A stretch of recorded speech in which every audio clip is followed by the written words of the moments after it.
नमस्कार, मैं हूं पुनीत पाठक और आप देख रहे हैं छत्तीसगढ़ की बात। बहुत स्वागत है आप सबका। एक बार फिर से कानून व्यवस्था पर सवाल उठे हैं, एक बार फिर से कुछ ऐसे प्रश्न हैं जिनका जवाब जरूर या तो प्रदेश सरकार को, गृह विभाग को या फिर जो पुलिस है उसको देना पड़ता है आम लोगों के बीच पहुंचकर। ये सवाल क्यों उठे, किन वजहों से उठे, ये भी आपको स्पष्ट करेंगे और दोनों पक्षों से चर्चा भी करेंगे। वैसे तो राजधानी पुलिस हमेशा से अपराधों पर नियंत्रण का दावा करती रही है, कुछ मामलों में बेहतर काम करके दिखाया भी, लेकिन नया साल जब से लगा है, जब से शुरू हुआ है, आगाज के साथ ही राजधानी के कई बड़े अपराध की घटनाओं ने एक बार फिर इस दावे पर प्रश्न चिन्ह लगा दिया। ताबड़तोड़ चाकू की घटनाएं, चाकूबाजी वाली घटनाएं हुई, मर्डर हुए, लूट हुई और ऐसा लगा कि रायपुर प्रदेश की राजधानी नहीं बल्कि अपराध का गढ़ बन चुका है। राजधानी अपराधों की एक जगह बन गई। हर रोज जुर्म की नई कहानी और इस पर सियासी बयानबाजी भी जारी है। लॉ एंड ऑर्डर पर कहां और किस तरह की चूक है, किस स्तर पर चूक है, कहां कमी रह जा रही है। दोनों पक्षों से जब कभी आप इस विषय पर चर्चा करते हैं तो दोनों के अलग अलग तर्क हैं और मामला उलझ जाता है कि पिछली सरकार बनाम इस सरकार में कहां कितने क्राइम के रिकॉर्ड रहे हैं और उसी पर सारी बहस फोकस होती। लेकिन आरोप प्रत्यारोप से इतर अगर आप देखें तो क्या इस पूरे मामले में शुरुआती साल के इस हिस्से में जिस तरह की घटनाएं हैं, क्या उनसे ये सवाल नहीं उठता कि इस रिकॉर्ड को अगर आपको साल की शुरुआत से ही सख्ती के साथ में रोकना है तो बेहतर होगा? और अगर ऐसा नहीं हुआ तो आने वाले वक्त में ग्राफ बढ़ता जाएगा, चाहे आप कितने भी आरोप प्रत्यारोप लगाएं।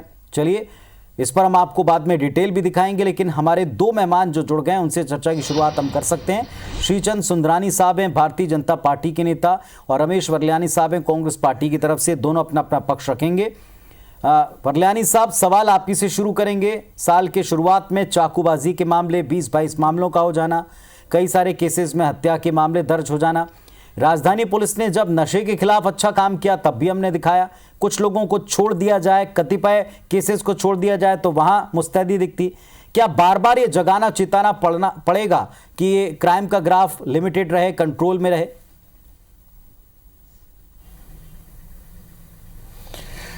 देखिए पुनीत जी, कोई भी सरकार नहीं चाहती है कि उसके राज में क्राइम हो या क्राइम का ग्राफ बढ़े, और उसी दिशा में छत्तीसगढ़ की जो वर्तमान सरकार है वो भी प्रयासशील है।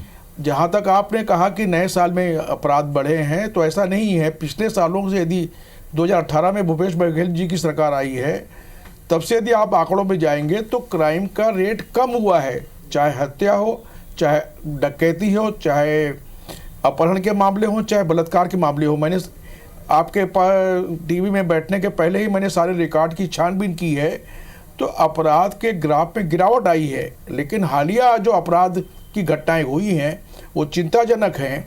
और पिछले डिस्कशन में भी ये आया था कि इनके पीछे एक नशीली दवाइयों का मामला था, जिसके ऊपर आपने बहुत अच्छा अभियान चलाया और पुलिस ने भी उसको फॉलोअप किया।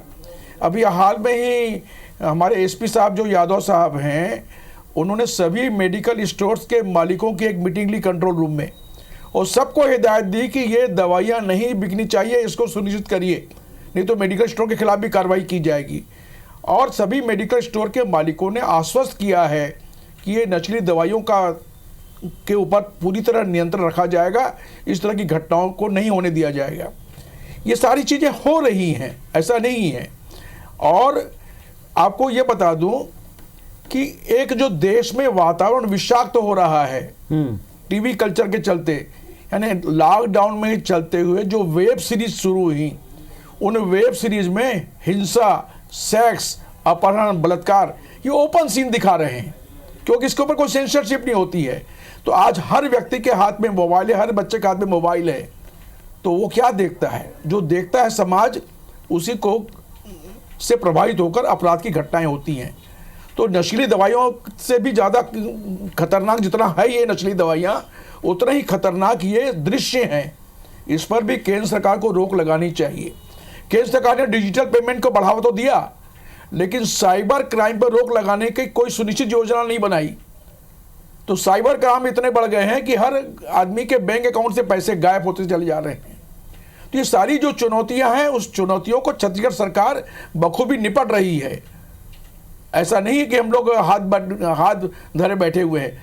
यानी आपको बता दूं कि ये उद्योगपति प्रवीण सोमानी का अपहरण कांड हो गया, कहां से कॉन्टेक्ट लेके आखिर यूपी से अपराधियों को पकड़ने का काम किया। पंकज बोथरा हत्याकांड हुआ, सराफा व्यापारियों से लूट हुई, हत्या सहित 4 प्रकरण से तुरंत पकड़ा गया।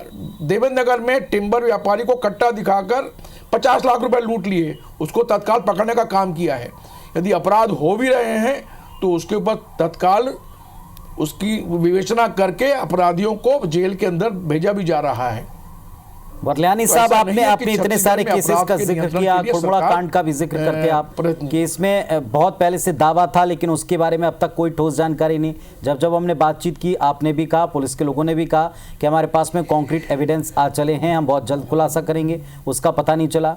पुराने आप अगर इन सब के पीछे नशे के मामले मानते हैं तो रसूखदारों के लिए थोड़ा सा अलग बर्ताव दिखा क्वींस क्लब के मामले में, बाकी तमाम लोग जो धरे गए उन पर जो कार्रवाई हुई उसकी प्रशंसा हुई। दूसरी बात है कि पिछले ही साल जब ये सारे केसेस थे तो गृह मंत्री से लेकर सबने कहा पुलिस है तो पुलिसिंग दिखनी चाहिए, पुलिस कप्तान तक ने कहा। मेरा सवाल सिर्फ इतना था, मैं ये नहीं कह रहा हूं कि नए साल में आंकड़े बढ़ गए, नए साल में शुरुआती पखवाड़े में जो आंकड़े सामने आए अगर उनको वक्त रहते न थामा गया तो फिर आप आंकड़ों के ऊपर एक लंबी लिस्ट लेकर बैठेंगे और पिछली सरकार और अब की सरकार की हमको तुलना करनी पड़ेगी। हम उसमें नहीं जा रहे, ये शुरुआती दिनों के आंकड़े हैं, 15 दिन के आंकड़े इस बात का संकेत देते हैं कि अभी जो छोटे हैं, नाबालिग हैं, उनमें कानून व्यवस्था का कोई खौफ नहीं है। ऐसा क्यों है और क्यों ये पुलिसिंग दिखती नहीं है, बार बार चेताना पड़ता है, ये सवाल। पुनीत जी, ऐसा नहीं है पुनीत जी, आपने खुड़मुड़ा कांड की बात की, उस मामले में बहुत सारी पुलिस की टीम लगी हुई है। जब तक हमारे पास कॉन्क्रीट एविडेंस नहीं आ जाते हैं तब तक गिरफ्तारी होती नहीं है, लेकिन पुलिस लगी हुई है। जैसे आपको बताया कि जो बड़ी घटनाएं होती है ना, उसके पीछे सोची समझी रणनीति होती है अपराधियों की भी, तो उनको पहुंचने में थोड़ा समय लगता है। लेकिन छत्तीसगढ़ की पुलिस बड़े बड़े अपराधों पर रोकने में कामयाब हुई है। अब 50 लाख रुपए लूट के चले गया, ट्रेन में, चलती ट्रेन में उसको पकड़ के लाए और पैसे की बरामदगी हुई, ये भी आप जानते हैं।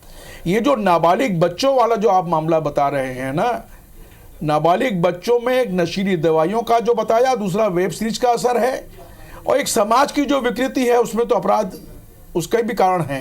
तो समाज के लोगों के भी दायित्व तो होगा कि हम अपने बच्चों को संस्कारित करें। वो टीवी, अपने मोबाइल फोन में क्या देख रहे हैं उसके ऊपर भी अभिभावकों को नियंत्रण करना पड़ेगा, क्योंकि अपराध की दुनिया में ये हो रहा है। आपने यूपी में के अपराध देख रहे हैं कि एक व्यक्ति बच्चों के साथ किस तरह विकृत व्यभिचार करता है, वो भी केवल टीवी देखकर, पोर्न साइट देखकर।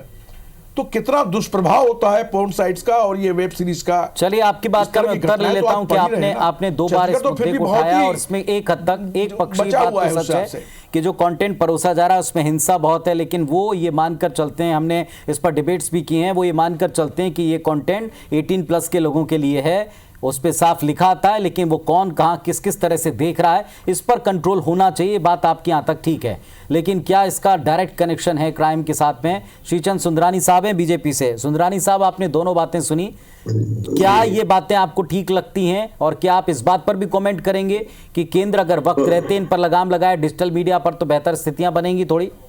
देखिए पुनीत जी, बड़ी चतुराई से आदरणीय रमेश बरलियानी जी वरिष्ठ प्रवक्ता हैं कांग्रेस के, और बड़ी चतुराई से उन्होंने सारी बात की गेंद केंद्र के पाले में डाल दी। और ये लगभग कांग्रेस के प्रवक्ताओं की एक तैयारी यही रहती है, चाहे नगर निगम के मुद्दे पे बहस कर लें, चाहे कानून व्यवस्था के मुद्दे पे बहस कर लें, तो सिर्फ इन्हें केंद्र पे आरोप लगाने के अलावा कुछ दिखता नहीं। वेबसाइट पहले भी थी, ये एडल्ट फिल्में पहले भी लोग देखते थे। लगातार जो कानून व्यवस्था बिगड़ रही, अक्टूबर, नवंबर, दिसंबर के आंकड़े निकाल लें, फिर जनवरी के आंकड़े निकाल लें, तो किस प्रकार से अकेले नवंबर महीने में 18 हत्याएं राजधानी में हो जाती है।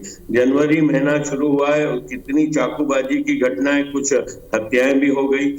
लगातार अपराध छत्तीसगढ़ में बढ़ रहे हैं, बल्कि राजधानी तो अपराध का गढ़ बन चुकी है। मैं आपकी बात से पुनीत जी सहमत हूँ। लगातार ड्रग्स का नशा नहीं था छत्तीसगढ़ में, हम तो कभी नहीं सुनते थे कि ड्रग्स का भी उपयोग छत्तीसगढ़ में हो रहा है, लेकिन जिस तेजी से अपराधी के हौसले बुलंद हो रहे हैं, छोटी उम्र के लड़के भी चाकूबाजी करते हुए दिख रहे हैं, तो कहीं न कहीं पुलिस को फ्री हैंड देकर छत्तीसगढ़ में या राजधानी में कम से कम अपराधियों पे कड़ी से कड़ी कार्रवाई होनी चाहिए, जो दिखती नहीं है। ठीक है, कुछ प्रकरण में आदरणीय वरल्यानी जी बता रहे थे, मैं सुन रहा था कि कुछ मामलों में पुलिस ने सफलता पाई। निश्चित रूप से हम उसका स्वागत करते हैं। पुलिस ने अगर कुछ प्रकरण पकड़े हैं तो बहुत अच्छी बात है, लेकिन कहीं न कहीं राजनीतिक जो आत्मशक्ति होनी चाहिए, जो राजनीतिक वातावरण बनना चाहिए, जो सरकार की तरफ से शक्ति का संदेश जाना चाहिए, वो कहीं से नहीं जा रहा है। कहीं न कहीं अपराध से जुड़े लोगों के हौसले बढ़ रहे हैं। लगातार चाकूबाजी की घटनाएं, लगातार बलात्कार की घटनाएं, छोटी उम्र की बच्चियों के साथ बलात्कार की घटनाएं, हिंसा, कहीं न कहीं देखा जाए तो लूटमार, दुकानों के शटर तोड़कर मोबाइल की दुकानों में पिछले 3-4 दिन में ही कई सारी घटनाएं हुई है। बीरगांव से लेकर राजधानी में ऐसे कई सारे मामले आए। शारदा चौक की एक दुकान के दीवार तोड़कर चोर घुस जाते हैं। तो इस प्रकार की घटनाएं बड़े पैमाने पे बढ़ी है। लगातार मैं देख रहा हूँ 3-4 महीनों से छत्तीसगढ़ में जितने अपराधी सिर उठा लिए हैं, कहीं न कहीं रोक के लिए सरकार को कदम उठाना चाहिए। अवसर तो तब मिलता है लोगों को अपराध करने का जब सत्तारूढ़ दल से जुड़े लोग, मतलब निर्वाचित जनप्रतिनिधि, एक पार्षद जब खुलेआम सड़क पर मारपीट करता है एक महिला और एक बच्चे के साथ और उसके खिलाफ एफआईआर तो पुलिस दर्ज कर जाती है, लेकिन दुर्भाग्य से कांग्रेस के प्रवक्ता उसके बचाव में आ जाते हैं, पार्टी उसके बचाव में खड़ी हो जाती है और उसकी गिरफ्तारी नहीं होती। तो क्या संदेश देंगे? अगर पार्टी के लोगों के ऊपर कार्रवाई नहीं होगी, दूसरे लोगों पे कार्रवाई करने की हिम्मत कैसे दिखाएंगे? कहीं ना कहीं पुलिस के मनोबल साहब उत्तर देंगे इन बातों का।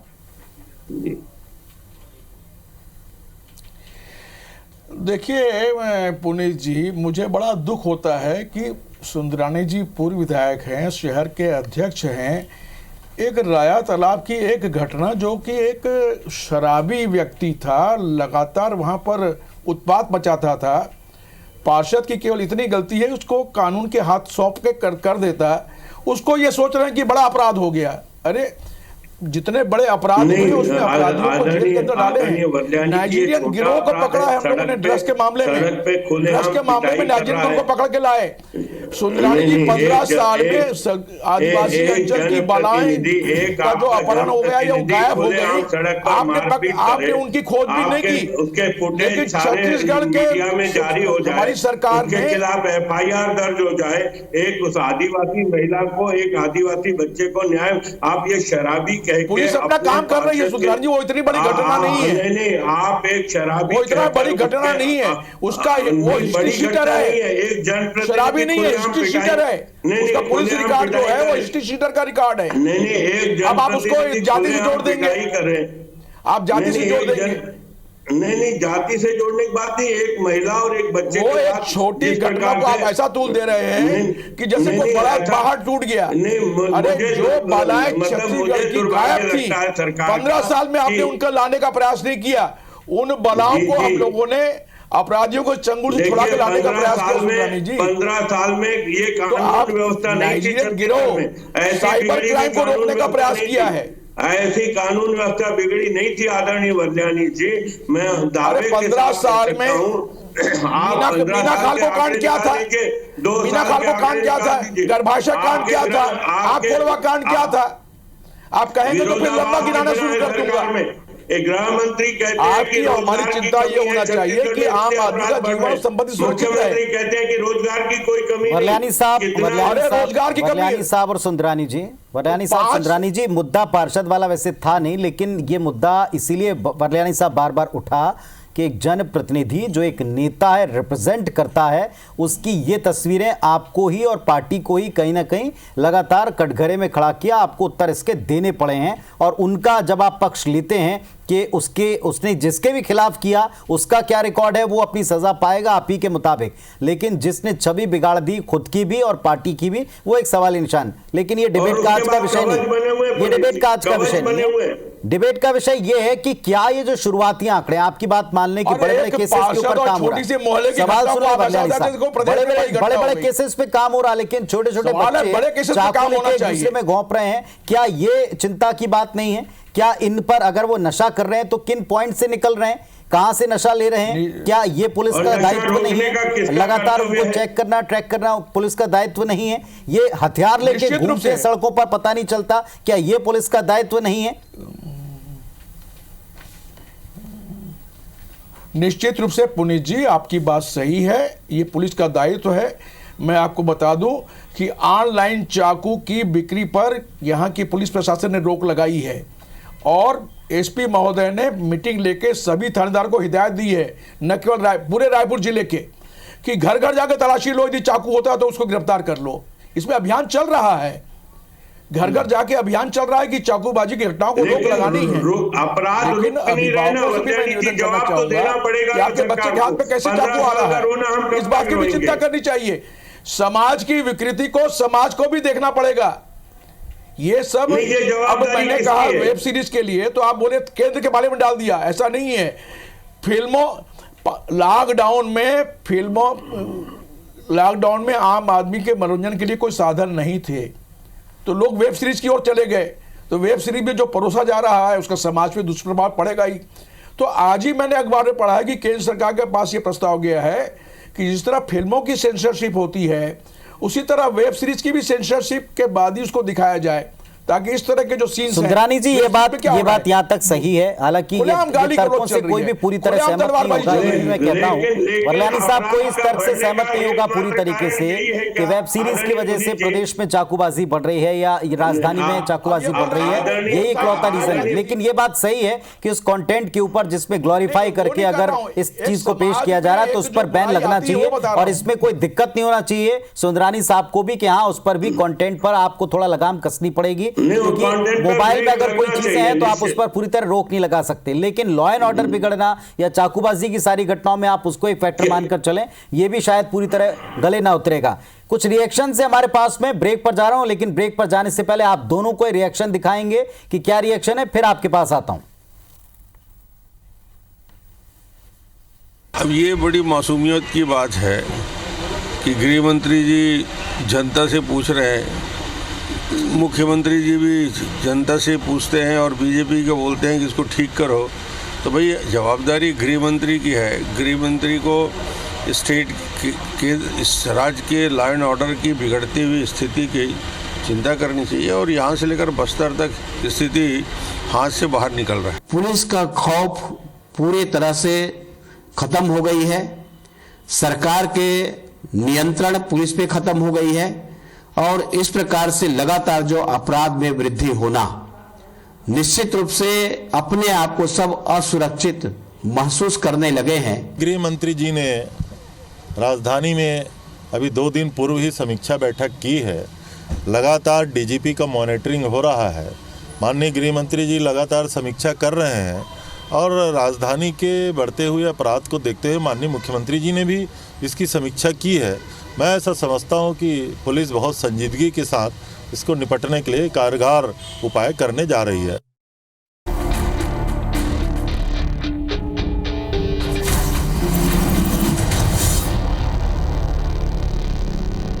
एक्शन आपको सुनवाए, चाहे नेता प्रतिपक्ष हो चाहे पूर्व सीएम हो, कहते हैं कि ना तो पुलिस का खौफ लोगों के बीच बचा है, छोटे बच्चों से लेकर तमाम किशोर जो घटनाओं में लिप्त हो रहे हैं और बस्तर से लेकर राजधानी तक क्राइम रेट बढ़ रहा है उनके मुताबिक। एक उसका उत्तर दीजिए। दूसरा, क्या केवल हम वेब सीरीज या वेब कंटेंट को ही दोष दे सकते हैं? केवल हम समाज के भरोसे कानून व्यवस्था छोड़ सकते हैं?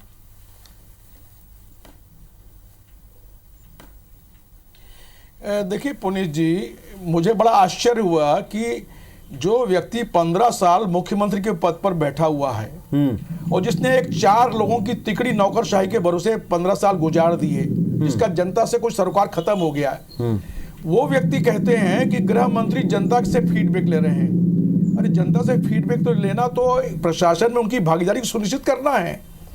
और मैं बता दूं कि हमने जो जन घोषणा पत्र बनाया है जनता के बीच जाकर बनाया है, उसी का नतीजा ये है कि इतनी बम्पर मेजॉरिटी से हमको जनता ने दिलाई है। डॉक्टर रमन सिंह जी, तो गृह मंत्री जी ने जो जनता से भागीदारी की है, जनता से जो फीडबैक ले रहे हैं, तो जनता से ये अब आप पूरी बात सुन तो लीजिए, पूरी बात सुन तो लीजिए। जी जनता जी, से बताएं, फीडबैक बताएं, लेने का बोलिए, मतलब बोलिए। ये है कि जनता की भागीदारी को भी हम चाहते हैं। और पुनीत जी, पुलिस का काम कितना अच्छा है देखिए, पुलिस ने बीच में एक अभियान चलाया कि जो परिवार के लोग शादी ब्याह में अपना घर, सूना घर छोड़ के जाते हैं, कृपया संबंधित थाने को खबर करें ताकि उनके घर एक्चुअली की दिक्कत ये बरलियानी साहब, दिन अब में और आपने रात ठीक में कहा, निगरानी ये हो बीच सके। बीच में ही अभियान चलते हैं। दरअसल ये चोरी बीच घटनाओं बीच में से अभियान चलते यानी एक हैं। आम आदमी की जो शायद यही तकलीफें जो है हैं, समस्या की कि एक रेगुलर मॉनिटरिंग और सतत काम जो होना चाहिए वो नहीं, बीच बीच में कंटिन्यूअस होता है, ये कंटिन्यूअस है। ऐसा नहीं पुनीत जी, अब ये देखिए अपराधियों के भी तो ये तरीके नए नए चल रहे हैं। शादी ब्याह में सूट बूट पहन के अपराधी आ गया, पुलिस ने कैसे पकड़ लिया उनको? यानी सूट बूट पहन के शादी ब्याह में जाके लोग हमारी दुल्हन बहनों के गहने चुरा के ले जाएं, इस तरह के एक नए तौर तरीके निकले तो पुलिस ने उनको पकड़ा। लेकिन तो जैसे जैसे अपराध की नई नई घटनाएं होती है तो सरकार पुलिस में भी निकले उसी हैं। तरीके से फॉलो अप करती है, ऐसा नहीं है कोई ये तौर सरकार। तरीके भी सवाल तो है आपकी 15 साल, सरकार अब के यदि आप समय में रमन आए सिंह जी के साहब। बारे में बात करता हूं तो आपको बड़ा लगता है, 15 साल का रिकॉर्ड देख लीजिए आपका क्या था और हमारा रिकॉर्ड 2 साल का देख लीजिए क्या है, तो आपको अंतर मालूम पड़ जाएगा। पुलिस को टोटली फ्री हैंड दिया है हमने, पुलिस को फ्री हैंड दिया है। आप हर हाँ, बिल्कुल तैयार है खुली बहस करने के लिए, हम भी 15 साल खुली बहस करने तैयार हैं। कैसे होगा? अरे आप लोग आर्थिक अपराध की फाइलों को गायब कर दिए, डायरियों को गायब कर दिए। सुंदरानी जी, आप जनता को सुंदरानी जी, वो लाल डायरी के पेज गायब हैं कोर्ट में। आदमी डरा हुआ है, ड्रग्स वो से इंदिरा डरा बैंक हुआ का है, नशीले सीडी पदार्थों गायब, से डरा सीडी हुआ पेश है, नहीं हुई। अवैध शराब की गली कोचियों में बिक रहा है, उससे डरा हुआ है। कोई डरा नहीं हुआ है, आपके टाइम में सट्टा, शटर तोड़ के चोरियां हो रही, व्यापारी उससे डरा हुआ है। ये लगातार नशीली दवाइयां भी तो आप ही की देन है। ये अफीम, नशीली दवाइयां, ये 15 साल की देन है जिसको कचरा हम साफ करने में लगे हुए हैं। 15 साल में ऐसे अपराध बिल्कुल देन है आपकी। नाइजीरियन गिरोह को आपने पकड़ा नहीं, हमने कैसे पकड़ा उसको? नाइजीरियन गिरोह को पकड़ा हमने, चरस, गांजा। आपने 15 साल का एक रट लिया है कि 15 साल तो आप अरे 3 मेरे को आश्चर्य होता है कि डॉक्टर रमन सिंह जी को 3 बार वो बेचैन है सत्ता से जाने के लिए, कुछ भी बोले जा रहे हैं आजकल, तो कुछ भी ट्वीट किए जा रहे हैं। सत्ता पे नहीं होते अगर हमारी सरकार काम नहीं करती होती। अरे अमन सिंह और अमन सिंह एंड कंपनी ने क्या अत्याचार किए हैं तो आपसे छुपा है? उधर नहीं मिलता, पूरा प्रशासन उनके मुट्ठी में था, 4 लोगों के। ये तो आपने जन घोषणा किसी मंत्री की चलती नहीं थी आपके यहाँ। 15 साल में जनता ने खुली आंखों से देखा है। सत्ता है आपकी। आपके समुद्र सिंह ने क्या किया शराब कांड में? वो आज जेल में है। सुंदरानी साहब और बरलियानी जी, मैंने शुरू में नान घोटाले में क्या हुआ? अगर पिछली सरकार वर्सेस मौजूदा सरकार, पिछले आंकड़े वर्सेस मौजूदा आंकड़े, अगर हम इस पर डिबेट करते हैं तो जरूर अच्छा लगता है। लेकिन बड़ी बात ये कि जो आपने बात कही, इस बात को एडमिट करते हैं कि बीच में कुछ अभियान चले, सख्तियां दिखी, उसका असर दिखा, अच्छे नतीजे दिखे, उसकी प्रशंसा हुई, लेकिन फिर 10-15 दिन बाद एक ढील दिखी और फिर 10-15 दिन बाद कुछ ऐसे केसेस सामने आए जिसने वही चिंता सामने ला दी और इस पर विपक्ष हमलावर हुआ है। विपक्ष का काम है आपको दिखाना, विपक्ष का काम है आपकी जो काम है उनकी आलोचना करना, इसमें राजनीति हो सकती है, वो उनका विषय है। हमारा विषय सिर्फ इतना था कि अगर शुरुआती 15-18 दिन में ये आंकड़े हैं तो ये किस दिशा में जाएंगे, तब जवाब देना और मुश्किल पड़ेगा। तो ये कसावट सतत जारी रहे तो बेहतर है। यही इस कार्यक्रम का और यही इस डिबेट का मकसद भी था। बहुत धन्यवाद आप दोनों का अपना अपना पक्ष रखने के लिए। नमस्कार।